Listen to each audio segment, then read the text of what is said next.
তোমরা সবাই কেমন আছো? আমরা সকলেই খুব ভালো আছি। গরম তো প্রায় পড়েই এলো। তোমাদের কেমন কাটছে বলো? আমার কিন্তু শীতের পোশাক এখনও কাচা হয়নি। আমি ভেবেছি একেবারে মেয়ের পরীক্ষার শেষেই কাচবো।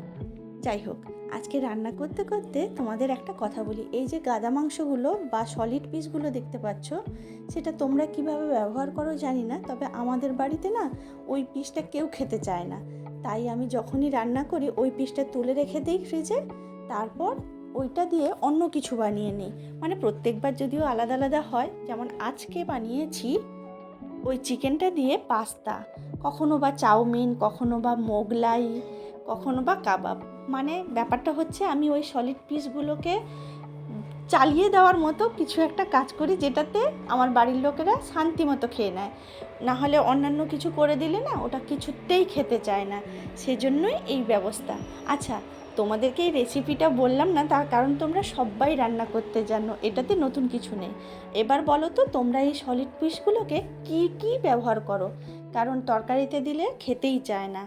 আর যাই হোক, তোমাদের সঙ্গে কথা বলতে বলতে ভিডিওটা শেষ হয়ে গেল।